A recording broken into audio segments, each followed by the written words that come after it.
Morning, everyone, and thank you for investing the time this morning to You're on mute, John. Doesn't say. Let's see.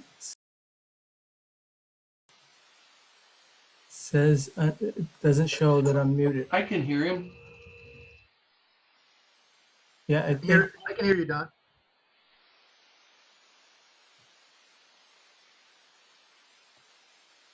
So we're just filtering through some technical challenges here.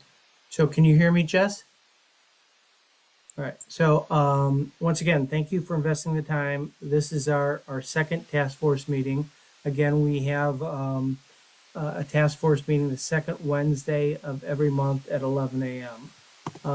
So what I'd like to do is kind of go over the agenda for today's meeting. So we're going to have a welcome from the city. I'm going to go over the results of the SWOT analysis and talk about committee meetings and next steps. We have the privilege of having Glenn Jurgensen, who's the Executive Director of Palm Beach County Tourist Development Council, who's going to provide you with an overview of his organization and the different agencies that kind of report into him. We then have Michael Corbett, who is with CareerSource, who's done an analysis of the jobs in Lake Worth Beach, and he's going to read out the results of that analysis. And then we're going to kind of open it up to the entire task force for any questions on anything that we've covered during the meeting. So I'm going to turn it back over to Jess to talk about, welcome from the city. So unfortunately, the mayor, Betty Resch, can't make it, but she wants to send a big sense of gratitude to all of you for attending, being part of this, and taking the time to do the SWOT analysis. Your input is incredibly valuable, and we appreciate everybody being a part of this adventure. Thank you so much. Thanks, Jess. So I'm going to take over now for probably the next 20 minutes or so and go over the SWOT analysis. But before I do, I start off every meeting with, why are we doing the tourism master plan? And when I work with clients, the first thing I ask them for is a copy of their strategic plan. And in reviewing the city's strategic plan, there's a definite call out to the tourism master plan as part of the department objectives. That is a subset, if you will, of the strat plan. It drives enhanced economic development for every tourist. It drives around $900 worth of economic value. And it really creates what I refer to as a roadmap for the future. And more importantly, I think it aligns the different stakeholders. We had Palm Beach State College do an analysis of all the tourism assets within the destination, and they came up with 150. And that provides us with a database that as we're rolling out this tourism master plan from an execution standpoint, once we develop our strategies, we'll be able to row faster, if you will, because we're all kind of aligned in terms of strategies and tactics. It also creates jobs. For every 100 tourists, it creates one job. And then it also has a rippling effect for the quality of life of the residents. And, our peak season is probably November through April. But, from May through October, the residents of each of the different destinations within Palm Beach County really get to enjoy all the benefits of the tourism assets within their respective destinations. Creates incremental taxes, and then it also creates competitive advantage. Lake Worth Beach is on the cutting edge in terms of developing a tourism master plan. There's 39 different cities within the county, and they're number 4 in line in terms of creating this tourism master plan and then implementing it. Also supports community development. This includes, new buildings, i.e., a new hotel, new restaurants, new attractions, etc. It also helps from a recruitment and a retention standpoint to keep existing businesses here. And then, as we all know, we're kind of going through this roller coaster ride with the pandemic. So tourism is the second largest driver of the economy. So to align our strategies with tourism, will help us to accelerate and recover from an economic standpoint because of the COVID-19. So, as you know from the first kickoff meeting, there's a 12-step process that we use to create a tourism master plan. What we're going to focus on today is the SWOT analysis. And as Jess mentioned, we want to thank all of you for taking the time to complete that template and send it to us so we could do the analysis. So we had, the process that we used is I did one-on-one interviews with a number of individuals, and then also we had a number of electronic submissions. So we had a total of 34 individuals that provided feedback, or almost 50% of the task force. Once I received all that information, and there were 600 individual different comments that I reviewed, I looked for themes within each of the different categories of the SWOT analysis. And then I took the top 10 themes from each SWOT category and I graphed them. And then we had a surprise gift to encourage you to complete the template. So what we wanted to do now is to have a drawing for the surprise gift. So I want to thank Lee Lipton, who is with Benny's at the beach, and he's provided a $100 gift card. So Lee, are you on the phone as we speak? And maybe Yes, Jess, he is. and maybe you need to unmute him so he could talk a little bit about about Benny's and how long they've been in business and hours of operation and their killer menu. Lee, are you there?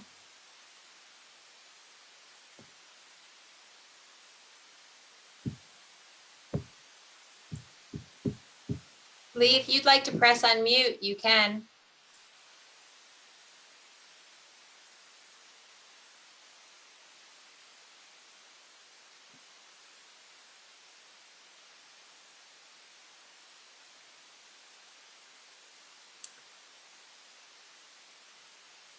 Alrighty, so in the essence of time, what I'd like to do is to have Jessica, could you, and I want to thank Lee, obviously, for, the contribution. And whoever the winner is, just, contact me and I'll work with Lee to get you that $100 gift card. For those of you who have not dined there, the food is on a 1 to 10 scale. It's a 12, and the service is great. And I think you'll really enjoy the view, at his restaurant. So, Jessica, could I ask you to pick a number between 1 and 34? And the qualifier is that if you pick your own number, you're going to have to pick another one. All right. So, can you pick a number between 1 and 34? Let's go in the middle and go 15. 15. All right, let's see who's number 15. So 15 is Ben Kerr. So I think Ben is with the city, as I recall. So Ben, congratulations, and just contact me after this call and we'll coordinate your $100 worth of drinks or drinks and food. So let's talk now about the SWOT analysis. This is, and many of you probably have through your careers completed a SWOT analysis, but it's a pretty standard strategic planning process. It's really used to identify the strengths, weaknesses, opportunities, and threats of a destination. It's used usually at the front end, like we are, to make decisions regarding the different strategies we're going to be developing. It identifies the internal, external factors that are either favorable or unfavorable to the destination. And this process that we've gone through will be an input to create recommendations to build a tourism master plan. So let's look at the strengths of the destination. So on the left-hand side, you've got the description of the top 10, and then to the right-hand side, you've got the percentage of those people that listed that as a strength. And as you can see, water sells.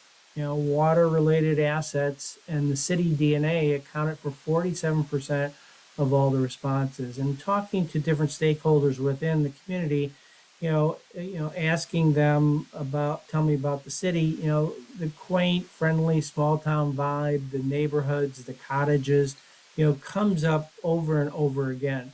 So, beaches are the number one motivator for tourists to come to a destination. So strategically, the destination is positioned extremely well. So, water, basically intercoastal, the pier, water activities, came up over 25%. We then moved to the weaknesses, and what we've learned is that city infrastructure challenges is a area that the city kind of needs to look at. And I could build a case that says, well, these are directly related to tourism. But on the other side of the fence, I could say, well, these are other issues. And this, based upon my experience in other cities, this usually kind of comes up as a ancillary weakness. The SWOT analysis identifies improvement opportunities that the city needs to look at. So in terms of infrastructure and destination awareness, it comes up to be 46%. And, in talking to staff at the city from a destination standpoint, really the only destination marketing that they're really doing is to, partner with Discover the Palm Beaches. So they've invested some funds with them. But if we go back to the city infrastructure challenges, I kind of provided some amplification on what that really meant. And so that's, the alleyways aren't that friendly. There's neglected neighborhoods. They're saying there's poor customer service, maintenance, lighting, et cetera, et cetera. I'm not going to go through the whole list, but that's kind of what they were referring to. So we wanted to make sure that the city was aware of what I refer to as improvement opportunities. If they solved all these problems, would it help tourism? Yes. Do we need a tourism master plan to solve all these? Probably not. So if we go on to opportunities, special events kind of jumped off the page, over 20%. And special events and product development optimization accounted for 40% of all responses. So product development is really a hotel, what are those things that people would turn off of I-95 and come to the destination to see. So the golf course came up, several times in terms of an asset that maybe isn't being leveraged, and there's an opportunity to leverage that. So, my 30,000 flyover of the destination really says that Lake Worth Beach is a diamond in the rough.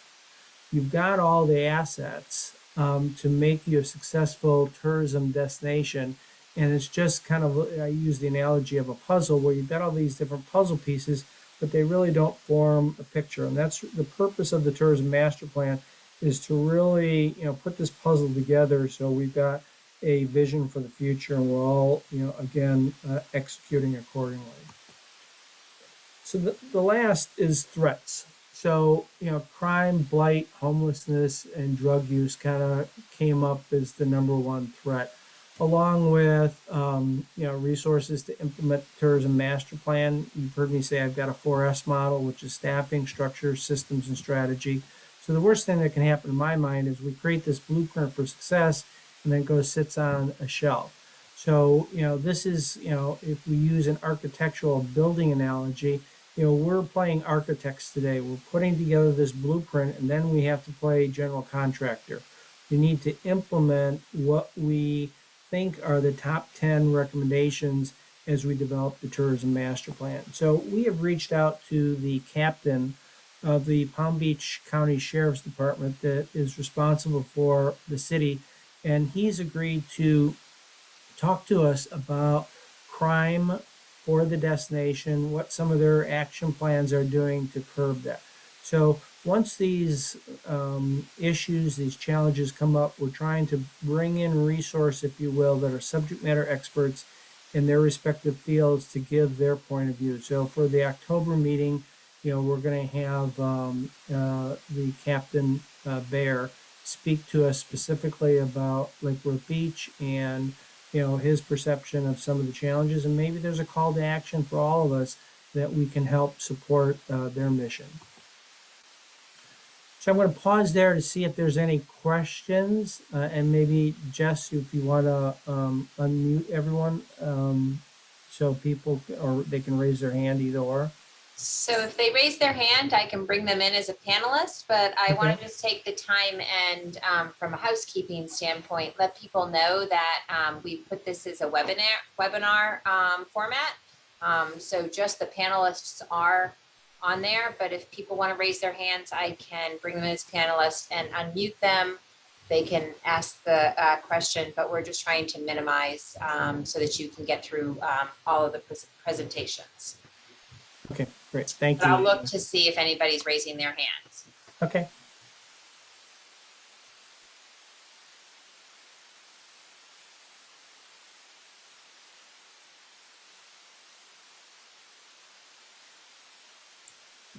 No hands. Alrighty. Oh, wait, hold on. Bama's got a hand.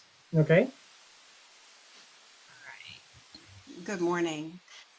When you mentioned water assets, did you define those? Yeah, that's the intercoastal, that's the ocean, that's maybe even the swimming pool, if you will, in terms of what the general theme was. And you could see there's probably 6 or 7 different items on that that bar chart. And in fact, I can maybe even go back to that slide. Yeah, the beach, the casino, the pier for fishing, intercoastal waterway, and water activities kind of came up as what they felt were, big strengths.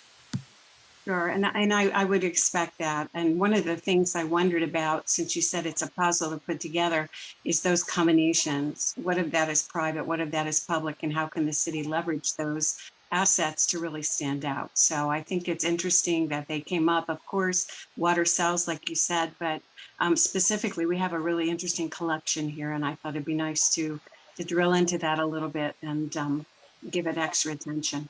Thanks. Yep, thank you, Bama. I think I saw one other hand came up. Yeah, hi, Don. Do you hear me? Yes, I can. All right, this is Julie Bishop with Palm Beach County Environmental Resources Management.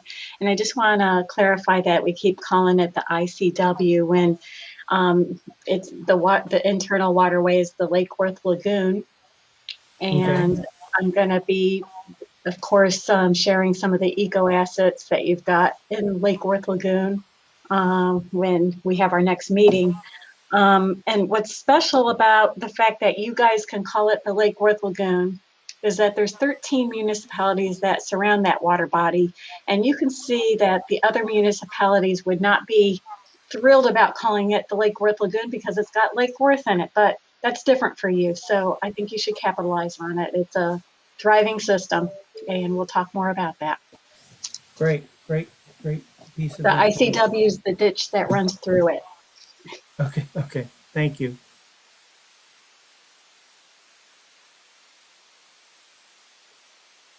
Anyone else? Okay. So let's talk about task force committees. As you can see, my counter says we've got 33 participants on this call.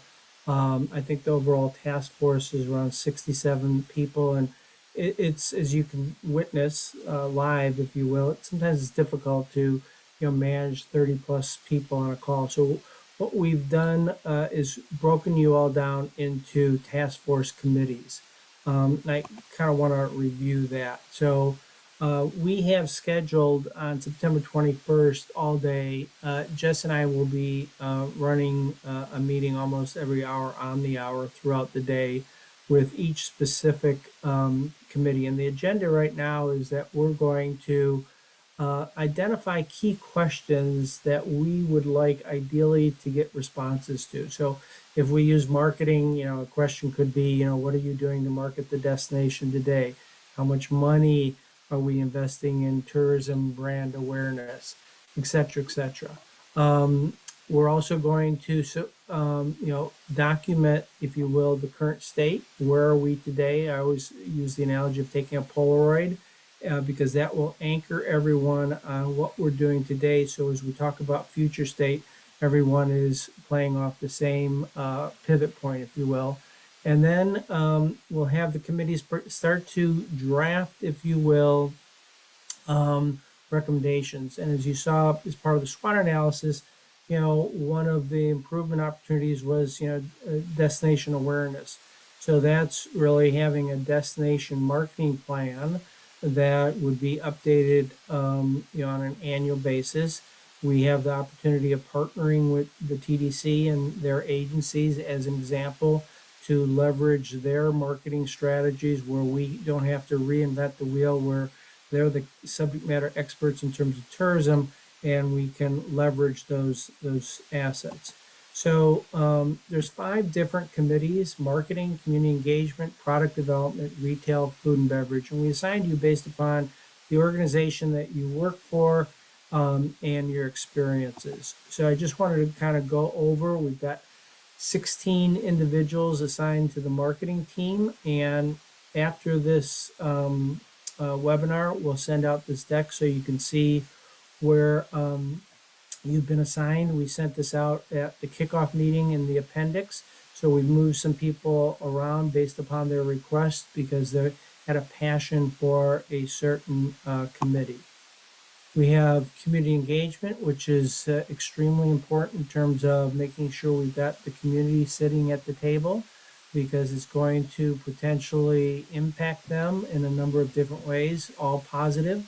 We can leverage them as apostles to create the buzz, if you will, with friends and family to come to the destination. Next, we've got the product development, which is extremely important. You saw on one of the slides, I think it was the opportunity slide, that we need additional lodging. We really don't have a main hotel, downtown in Lake Worth Beach that people can migrate to. We've got 300 plus rooms in terms of bed and breakfast, and using other portals, if you will, to accommodate stays. So, where's our Eiffel Tower? Where's our Cloud Gate, which is the Bean in Chicago? Again, to my analogy earlier, what would cause someone to say, "Oh, I've got to go to Lake Worth Beach because I heard that they just opened X, whatever X is." Retail, we've got 12 people. I participated a couple weeks ago in a retail strategy session that was, I think the CRA commissioned. So we'll be able to use that as an input. It says, hey, the stores that we have, how are they doing? How do we increase throughput?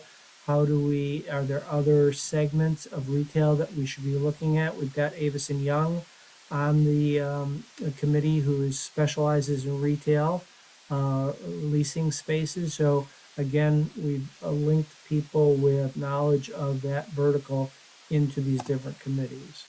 And then last but not least, we've got food and beverage. And we've got Jody Cross, who is with Florida Restaurant and Lodging Association, who's going to be a key player in terms of helping us think through what our F&B strategy is. So once again, I'm just going to pause for a minute or so to field any questions anyone might have about the committees. And again, yeah. Shannon Materio had one from before, Okay. and I was on mute when I was trying to alert you. So Shannon, Okay. if you'd like to unmute yourself. I did, thank you. Can you hear me? Yes, we can. Okay, so I have two questions. The first question is, one of the things I think we need to talk about, which hasn't been discussed in a long time, but has been fully vetted by a large organization and also supported by the state, is the Lake Worth Lagoon Lyft program, which has a lot of opportunities for tourism, ecotourism especially. And although it has a long way to go before anything could actually happen, it's still an open discussion. Doesn't necessarily have to be a lift. I mean, maybe it turns out to just be a portage program for kayaks and canoes. But the C51 has just been designated by the state of Florida as the connection to the Blue Way Trail. So based on that, some tourism money is going to be available from the state of Florida. All Lake Worth has to do is participate in wanting those funds. So let's not take that off the table, or, I mean, it probably isn't even on the table because it's not on most people's minds, but you could go to the bluewavetrail.com. It's been a few years since that website's been updated and worked on, but legislation did pass funding for this year. And specifically, it's going to come to us, but only if we ask for it. So that's the first thing I want to bring to everyone's attention. And the second question I have is the idea of fixing up or redeveloping or making a neighborhood better based on the broken window concept, which still works, has a lot to do with code. So while you're having a person come from the sheriff's department to discuss crime and those things that are associated with it, could we at some point please have William Waters or someone that would be appropriate from the city to talk to us about the code enforcement opportunities, what that looks like going into the future. I don't think most of us know how many people are on the staff at Lake Worth Beach for code, and you know, you designated or you highlighted things like the alleyways. Well, a lot of what's going on in the alleyways is code enforcement. I think it would be a good opportunity for this group to be able to have a Q&A with someone from that city to discuss it. Perfect, great. This is the type of feedback that we're looking for. So glad to hear about this, blue and white trail. .com. So if there's any information you have, please send it to Jess and I so we make sure that we include it in our planning process. And also, we can leverage William Waters in terms of one of the next meetings to kind of provide an update. That was great. Thank you very much, Sharon. Welcome. So I kind of, asked the city what kind of business intelligence that they had. And specifically, I asked for parking data. Because as I go to the beach, I go to Lake Worth Beach to fly my kites or go to Benny's, and you put your credit card in. And I thought, well, if they're doing a credit card transaction, I wonder whether or not they're capturing any. I was thinking license plate number, because you got to enter your license plate in. But so what we've learned is we took a look at with the parking at the Lake Worth Beach Park. And there's several hundred parking spots there. And we have some business intelligence to share with you. So once you put your credit card in, it's not tracking the license plate number. What it's doing, it's tracking the zip code tied to that credit card. So of the different states, and this is our transactions by state, obviously Florida and Georgia combined are 85% of all the transactions. So if we peel the onion and say, well, now that we know that Florida is the biggest generator of parking, where are these different people coming from? So what we learned is there's 4 cities, Wellington, Boynton, West Palm Beach, and Lake Worth, that are basically, the main providers, if you will, close to 80% of the transactions that are taking there. Well, what does all this mean? Now that I know this data, how do I really turn it into business intelligence? And this will help us from a marketing standpoint, that as we're trying to recruit additional visitation to the destination, here's some key feeder markets that we can focus on. And, Benny's on the beach, as an example, if people are coming up from West Palm or Boca or whatever to dine there, we're tracking that. We don't have it by time of day, but these could either be beachgoers or, coming to the casino to eat. So any questions on any of this data that we are starting to accumulate?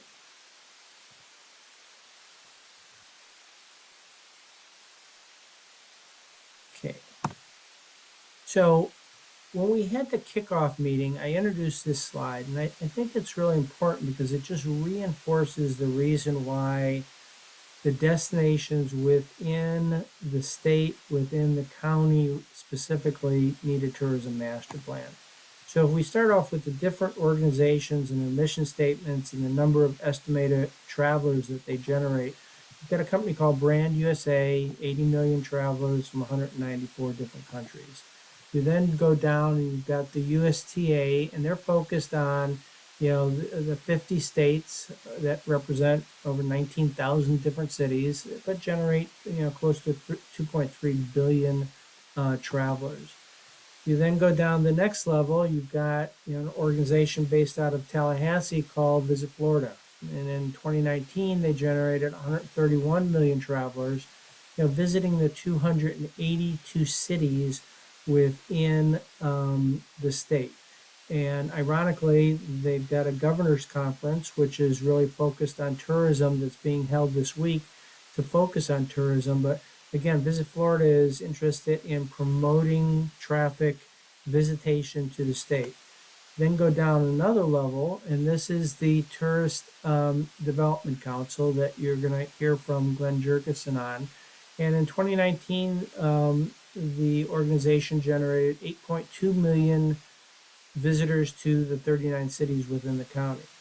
So that's kind of where it stops. And so there's another layer, which is, developing these tourism master plans for the cities and leveraging the other organizations, above them. And, I know the VP of Marketing at Visit Florida, and the first question I asked him was, what is Visit Florida doing to help cities within the state to leverage tourism? And he just started the job, says, I really don't know. Great question. So usually they're looking for traffic, outside the state to come in.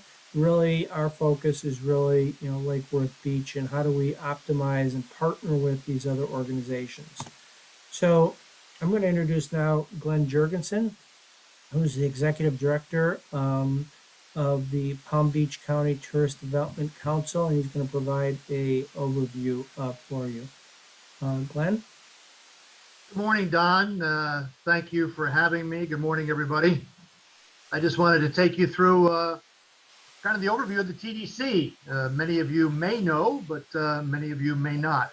I know I have some partners on the call here with me that are participating in this tourism master plan, which is a great effort. And I know Don has taken this forward for a couple of other cities, and it is it's very beneficial to us, certainly at the county level, because to have all of you as disciples of tourism across the county is a real plus. So I guess we'll go to the first slide. Yes, thank you. We can even go to the next slide. How's that? We're going to talk about the recovery and beyond.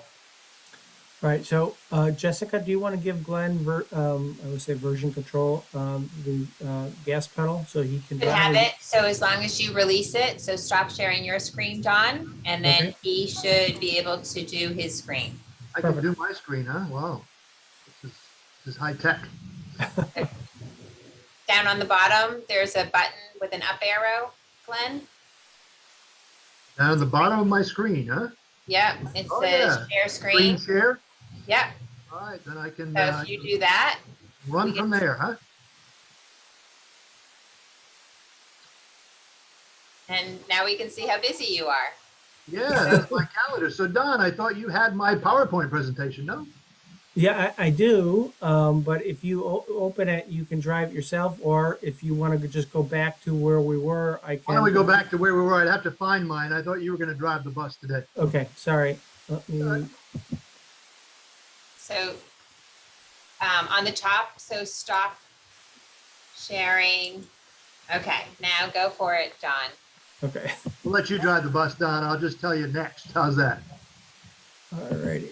So let me go here and go here. Let's see where we are. We're right there.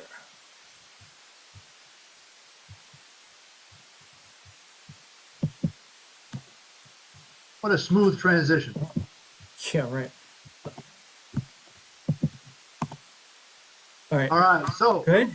All right. overview of all the organizations that are under the Tourist Development Council. So I report to the county. I am a county employee. I report to the county administrator. And the organizations on the right-hand side of the screen are contractors, with the exception of certainly environmental management, which is the department of the county. Julie Bishop is on the team, and she had spoken already this morning. But the organizations that are represented here, Discover the Palm Beaches, Don has talked about previously. This is the marketing organization for Palm Beach County that we contract with. The Cultural Council of Palm Beach County, Bammer, I think, has spoken up previously. Cultural Council oversees cultural tourism marketing for the county, and then also oversees grants that go to many of our, we have category Bs, which are some of our larger cultural institutions like the Kravitz and Loggerhead and the Boca Museum of Art and about 15 more. And then we have some smaller organizations, category C2s as they're known. And these are up and coming cultural organizations. And we're able to take about almost $4.5 million of grants from bed taxes, which is the funding source of all these organizations, and put those into grants that these organizations as cultural institutions can use for their own marketing. Now there's some stipulations. They have to make sure that they're using those as marketing the county also, but it does provide them with marketing resource dollars to be able to do that. The Sports Commission brings in sporting events, many events that come to the county. We generate over probably 250, 300,000 room nights per year in hotels across the county are from events that are brought to Palm Beach County by the Sports Commission. And then the Film and TV Commission is responsible for all the permitting across the county of any photo shoots, movies, television shows, all those types of things. But also, and the biggest thing that right now is being done by the Film and TV Commission is they are my organization that is running the tourism television channel that we developed about 3 or 4 years ago, all about Palm Beach County and all about family-friendly visitation to Palm Beach County and what you can do. I'll share a little bit of that a little bit later on. Convention Center is certainly under the TDC, and you know that on Okeechobee Boulevard. The Convention Center has been open for about 17 years, has the Hilton Hotel right next to it right now. And before the pandemic, it was really, we were on fire in terms of conventions and group meetings at the Convention Center and all of the hotels in West Palm Beach.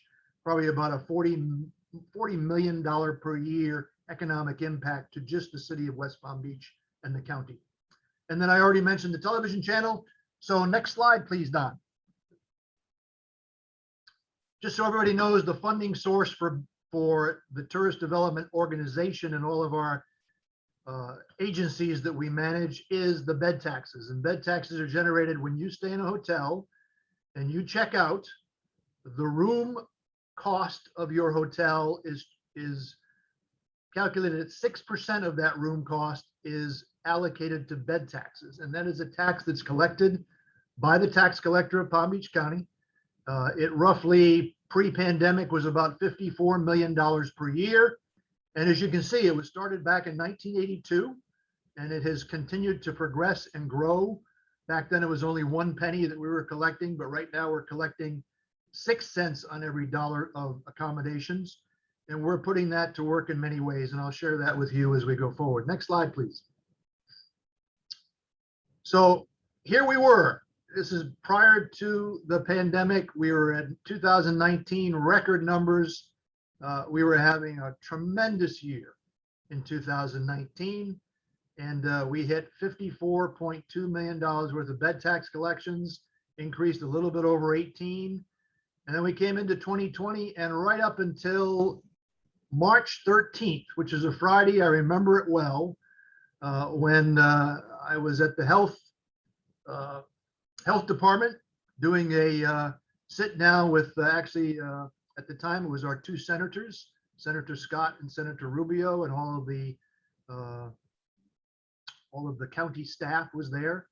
I remember that day very well. And COVID had hit, and it was time to do our shutdown. So at that point in time, we were on a tear. We were having a great year, 2020, early 2020, and then it hit us, and we went down roughly 20% in bed tax collections for 2020.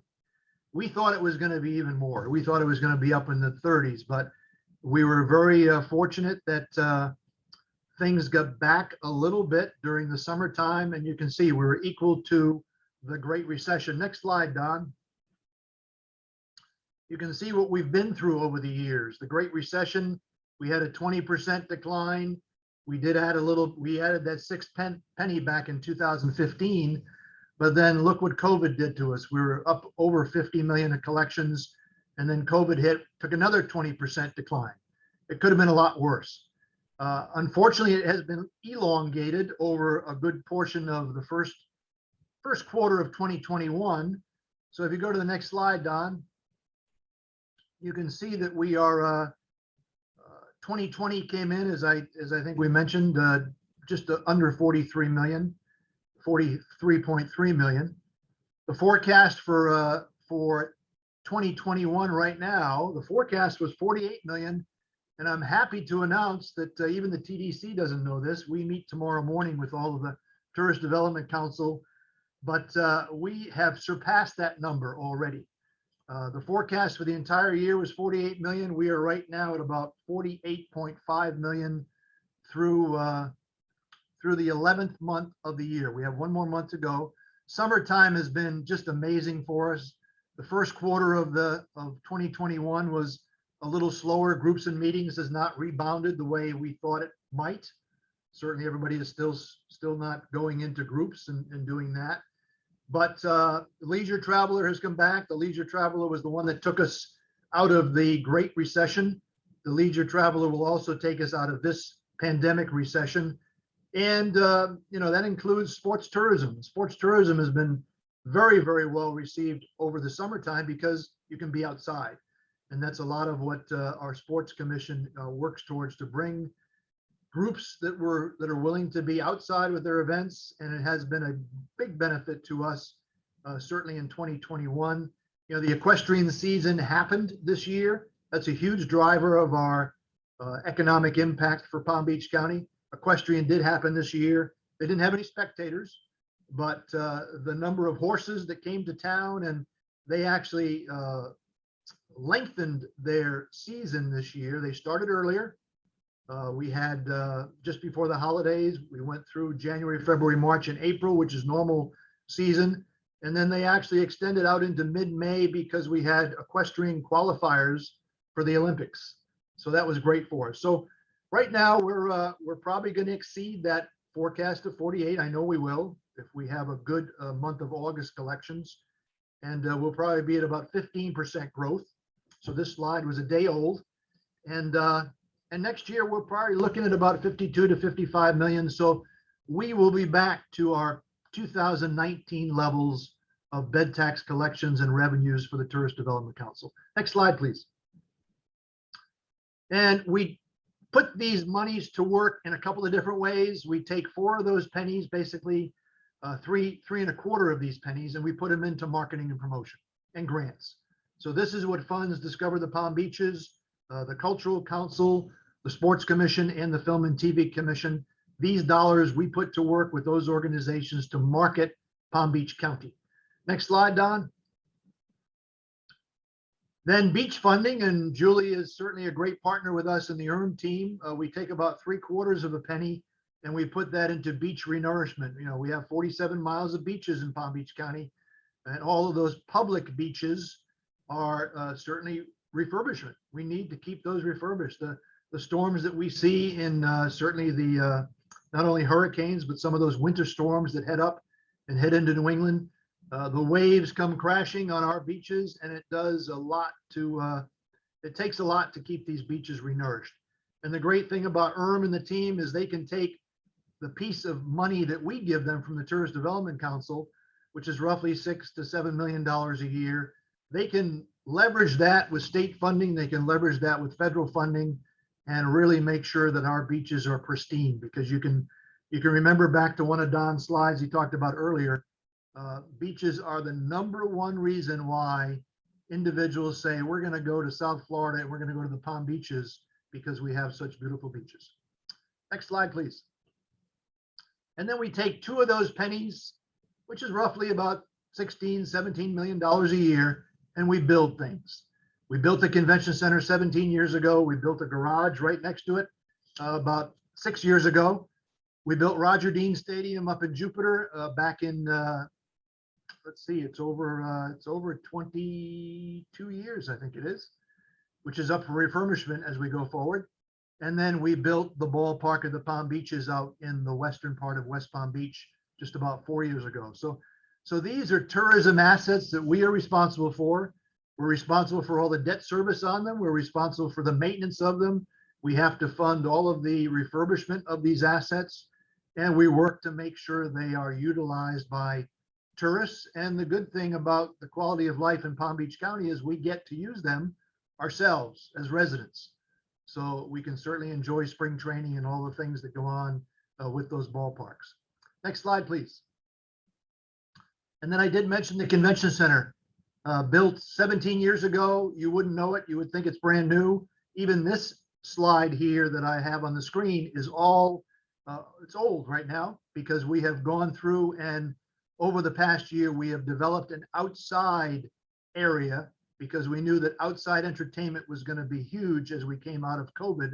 So now we have a new outdoor presentation area and meeting space, which will hold 500 people and also allows for folks to have sessions out there, take breaks, and then actually have dinners if we want to have them outside under the stars. So a great new addition to the convention center and connected to the Hilton Hotel right next door. We do bring about $40 to $50 million worth of economic impact to West Palm Beach because of the convention center on Okeechobee Boulevard. Next slide, please. And the last one I'll close with, I think, is the Tourism Television Channel. We developed this about 4 years ago with our friends at the Film and TV Commission. They are the ones that go through and manage the development of programming. All of the programs that are on this TV channel, which is 24/7, it is on Roku. It's available on the web at palmbeaches.tv and the palmbeaches.tv, and it's also available as an app. But all of these shows are done by Palm Beach County production companies. They will come in and they make a pitch to the Film and TV Commission to do a 30-minute segment. The requirement is that that segment has to be shown on some type of national or regional television network, whether that be South Florida PBS, whether it be PBS National PBS, such as in Burt Wolf and his Travels and Traditions. We have many shows on South Florida PBS, our friends at the Miami station and the Boynton station. And then we also have shows that are shown on Discovery Channel, Sports TV up in Boston. Scuba Nation has been done up there. Scuba Nation does a lot of diving off of Lake Worth. So it is a television channel that you should check out, and you should certainly support it. If you would like more information about it, even to put it in your restaurant or your office waiting area, you could talk to the guys at the Film and TV Commission. They would be glad to help you out. Right now we're in over 4,000 hotel rooms, and we need to get more, but we are making sure that it's available, and it is really a great investment of family-friendly programming, all about the Palm Beaches 24/7. And next slide, Don, I think, is the questions, if there are any. But thank you for allowing me to give you an update on what's going on in the TDC. Raise your hand if you guys would like me to unmute you.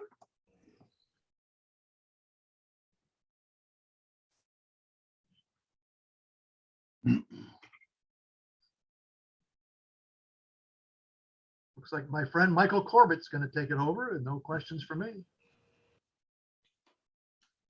Thank you so very much, Glenn. That was fabulous and informational. Great, thank you so much. Appreciate it. And I'll be here for questions until the end. Don, if you want to drive my slides, that's fine as well. Thank you. Okay, my name is Michael Corbett, and I help manage CareerSource Palm Beach County, our workforce board. And I just give you folks a lot of applause for being part of this group. You've done a wonderful thing in hiring Don to manage this project. You can see the work that he's doing is benefiting the city already. It's great to have Glenn supporting and being on this call as well today.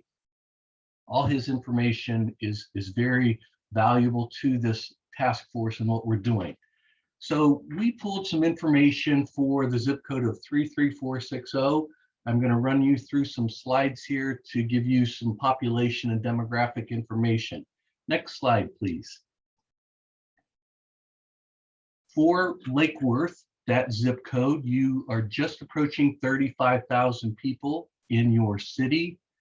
Your regional employment is about 7,500, and your average earnings per job is just under 59,000 for the city of Lake Worth. And I'll go through some detail about that.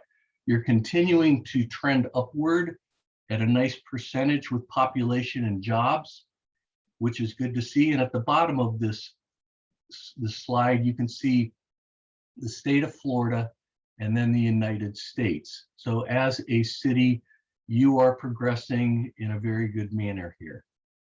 Next slide. Your population, we are at 2021, and you can look out over the next 4 years, growing upwards of 39,000 to 40,000. I think this just includes that zip code. So your outlying areas that may be outside the boundaries may increase that number, but you're just going to be about 39 to 40,000 in the next 4 years. Next slide, please. The job trends mimic the population very closely at that percentage. Over the next 4 or 5 years, you'll grow your jobs to just under 8,000 within the city, and I'll get into some details about that momentarily. Next slide, please. Characteristics. I find this interesting. Of millennials, about 8,200. People that are retiring soon, just over 8,500. And you have a very diverse population in the city of Lake Worth, just under 23,000 people. Next slide, please. Inbound and outbound migration. So the people that are coming into your county or into your city are in blue. Those that are leaving in red, and you can see where they're going. Your biggest in-migration is from Broward County, followed by Miami-Dade and St. Lucie and so on. And you can see there at the bottom, people from New York coming to Lake Worth. Folks leaving Lake Worth, they're going to Broward County, St. Lucie County, Miami-Dade, and so on and so forth, staying in the state of Florida for the most part. So people moving in, people moving out. Kind of a good slide to reference at some point in time. Next slide. Occupational data. Whenever we're dealing with companies looking to come into a city or the county, we provide this type of labor market information. And you can see the number of jobs within the industry in 2021. And then in the third column, the jobs projected. Almost every occupation is projected to grow at some amount, except for manufacturing and IT, which I find very surprising because pretty much every business has a technology telecom component. You can see the average earnings per job by industry, pretty healthy there, all across the board, and what's going to happen in 2027. Next slide, please. Your largest industries. So you can see the lines going from left to right, and there's a small gray line in the middle of each one of them. Those are the national averages. So with support and waste management, services, healthcare is obviously very large in your community, construction, and then the fourth largest is what we're talking about here, hospitality and tourism. There's a lot of people, followed by retail, trade, and then government, followed by other services. So it's a good snapshot to look at for your largest industries. Next slide, please. Top growing industries. Where is the growth coming from? I'm seeing a lot of redevelopment in Lake Worth. So construction obviously is very large, new housing, new offices, and so forth. And then a dramatic drop back into professional, scientific, technical services, finance, insurance, transportation, healthcare, administrative, and so on, retail, trade. And the last is manufacturing, very small percentage in the city of Lake Worth Beach. Next slide, please. Your top industry earnings. You can see at the bottom the dollar amounts associated with these industries. Management of enterprises, very large, high-paying jobs. Obviously, finance and insurance. Can we attract some of these New York finance business firms to Lake Worth? Is that an opportunity? Maybe some boutique firms that would like to come down there. Government IT, professional services. And for this group, you can see at the bottom there, one of the lower wage earning industries is what we are dealing with here with health, hospitality, and tourism. Next slide, please. Your largest occupation. So we saw the occupations and industries. Now who employs the most people? And this industry employs the most people. Hospitality and tourism, way above the national average. 1,000 people or more. Office and administrative support, sales, construction, and so forth down the line. So I think as we build this industry and attract more people to come here to take advantage of the recreational activities that your city possesses, you'll see this line even grow further to the right. Next slide. I found this slide very replicative of other cities across Palm Beach County. You have very small businesses for the most part, the number of people that they employ, but the number of businesses themselves. You only have a couple of businesses over 100 employees and two over 250 employees. So the lifeblood, the bread and butter of the city of Lake Worth Beach's employment is these mom and pop small businesses. Very telling numbers in each one of those categories. So we have to really do our best to support those companies, make sure that they are in business and growing. Next slide, please.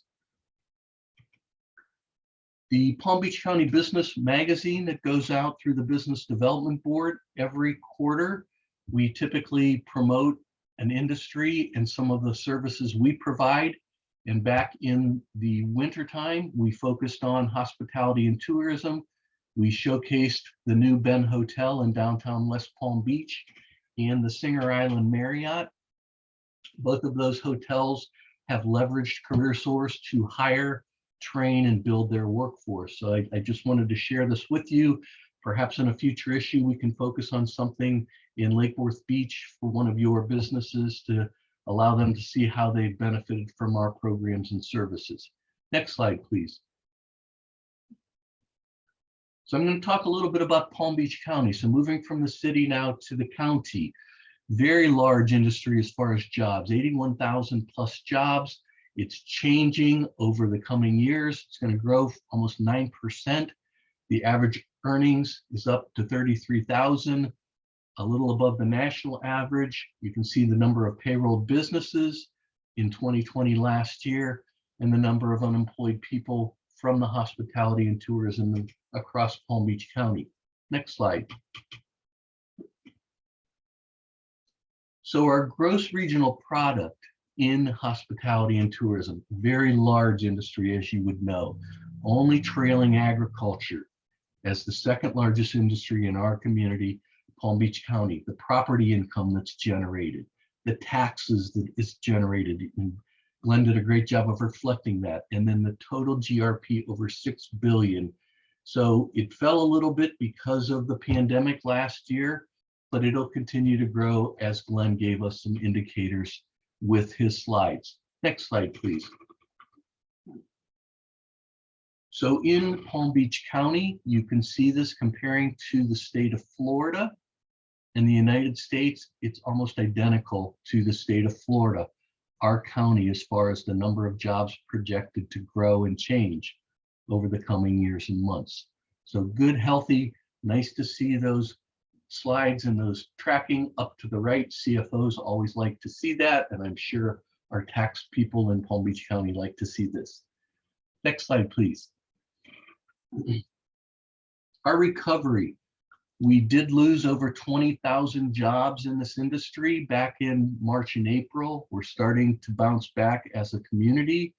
and the state of Florida as well. And you can see Palm Beach County has bounced back quicker and sharper than the state of Florida. We opened up very quickly. We did everything we possibly could to help companies stay in business and stay afloat. So I'm very proud of that. Next slide, please. I'll wrap up here with some of the programs that we have at our local higher education training institutions in hospitality and management. And we as a workforce board, along with FAU, Palm Beach State, Kaiser, Lynn, and so forth, are looking at the courses. Are we actually providing the types of curriculum needed for people to get into hospitality and tourism to make it a long-term career? We think there's two segments of population that we are focusing on. The younger people that need part-time jobs that may want to get into hospitality and tourism and make it a lifelong career, hopefully getting into some of these classes. And then elderly people and their seasoned people in their 50s and 60s that want to work part-time, that don't really want to retire, but still are active enough and may want to work a few days a week.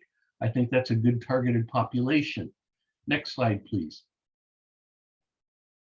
And here are some of the programs offered at Everglades, Palm Beach State, and Kaiser in this industry. Again, I think that a lot of people don't know the great careers. When you go to those hotels or some of these restaurants or establishments, they are really trying to provide career paths for people to stay within this industry for a long time. And I think we'll all need to focus on that as we move forward. I think my next slide is the last slide. Beautiful view from an establishment overlooking the Lake Worth Lagoon, and are heading to the east there. But I think that there's a lot to do in this task force around job creation, job placement, and training. So I'd be happy to take a question. I see Christopher has a question.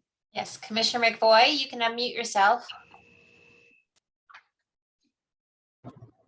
Hi, thank you for both presentations. Definitely helpful information for me as a commissioner, learning more about both the local Lake Worth level and the county and how it fits in the state trends.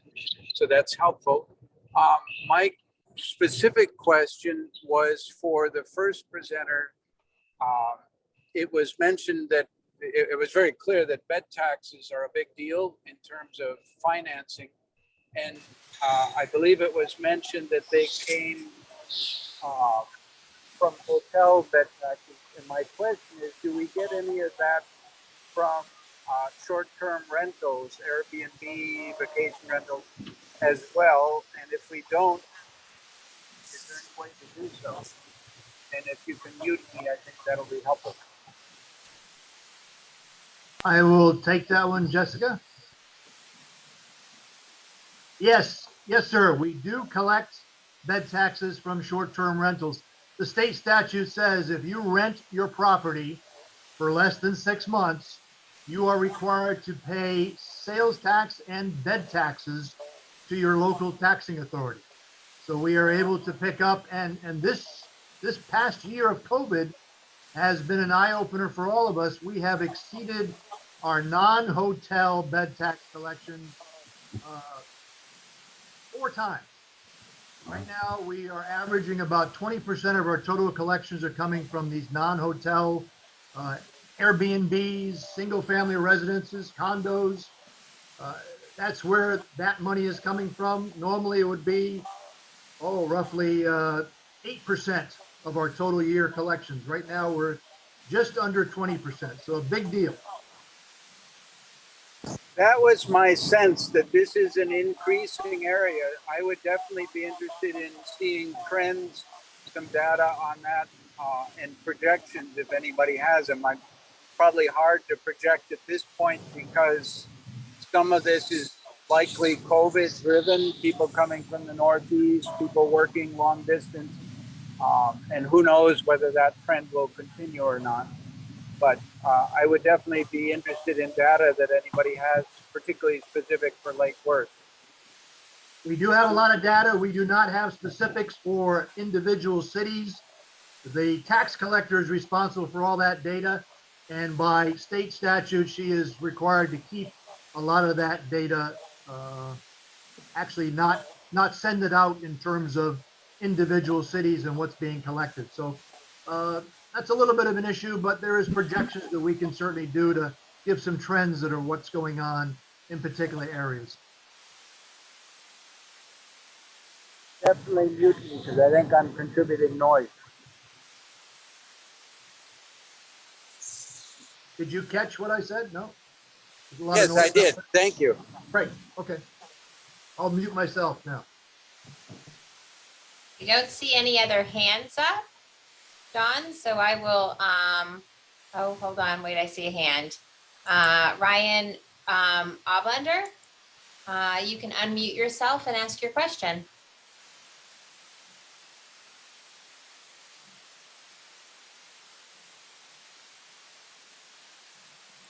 Ryan, go ahead and unmute yourself.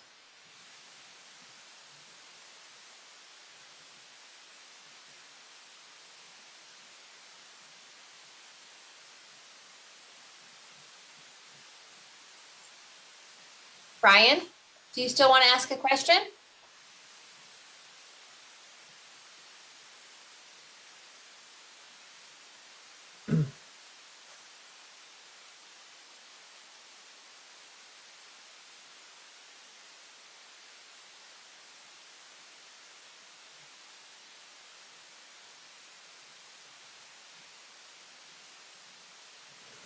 I'm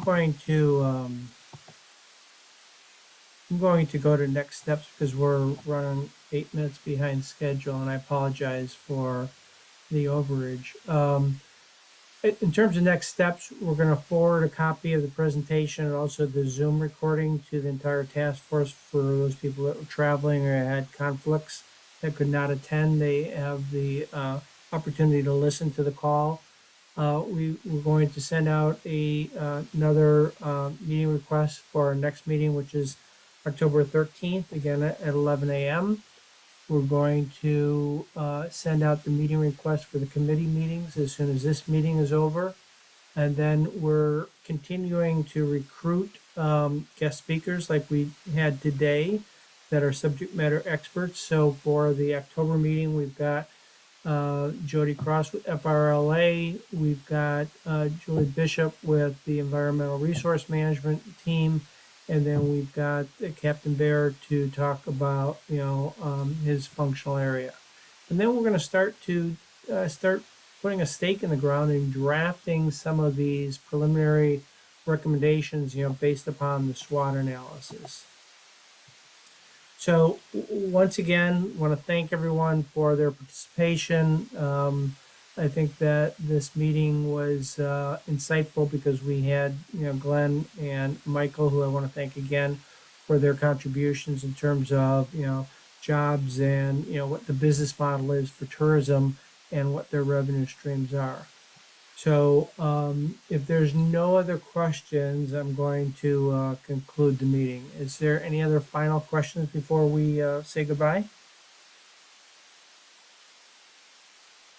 Do not see any hands up. I want to thank you guys. I'm going to stop recording.